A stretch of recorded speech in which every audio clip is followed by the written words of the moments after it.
Assalamualaikum warahmatullahi wabarakatuh. Jumpa lagi di YouTube saya, channel YouTube yang menceritakan cerita bergambar.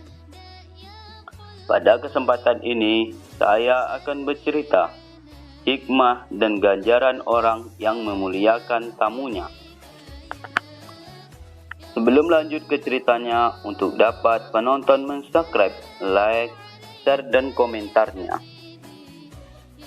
Cerita ini bermula ada seorang perempuan mengeluh kepada Rasulullah SAW karena perilaku suaminya. Suaminya yang selalu mengundang orang-orang datang ke rumah dan menjamunya sehingga tamu-tamu tersebut menyebabkan sang istri menjadi repot dan merasa kelelahan. Namun, ia tidak mendapatkan jawaban apapun dari Rasulullah SAW tentang hal itu.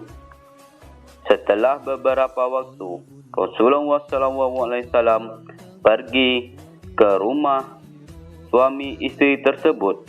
Rasulullah SAW berkata kepada sang suami, "Sesungguhnya aku adalah tamu di rumahmu hari ini."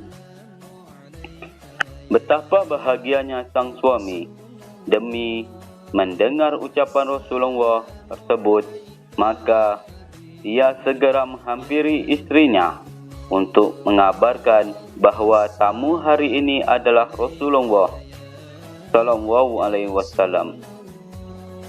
Si istri pun merasa bahagia karena kabar tersebut. Ia pun segera memasak makanan yang lezat dan nikmat. Dia melakukan hal itu dengan penuh rasa bahagia di dalam hatinya. Ketika Rasulullah akan pergi dari rumah itu, beliau berkata kepada sang suami. Rasulullah berkata kepada sang suami, "Aku akan keluar nanti dari rumahmu. Panggil istrimu dan perintah dia untuk melihat ke pintu tempat aku keluar." Maka sang istri melihat Rasulullah SAW keluar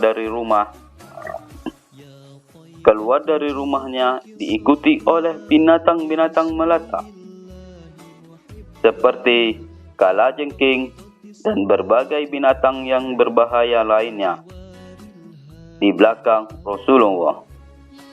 Terkejutlah sang istri dengan apa yang dilihat di depan matanya. Maka Rasulullah SAW bersabda, "Seperti itulah yang terjadi setiap kali tamu keluar dari rumahmu. Maka keluar pulalah segala bala bahaya dan segala binatang yang membahayakan dari rumahmu." Maka inilah hikmah memuliakan tamu dan tidak berkeluh kesah kerana kedatangannya. Rumah yang banyak dikunjungi tamu adalah rumah yang dicintai Allah. Begitu indahnya rumah yang selalu terbuka untuk anak kecil atau orang dewasa. Rumah yang di dalamnya turun rahmat dan berbagai keberkahan dari langit. Rasulullah SAW bersabda, "Jika Allah menginginkan kebaikan terhadap satu kaum, maka Allah akan memberikan hadiah kepada mereka." Para sahabat bertanya, hadiah apakah itu ya Rasulullah?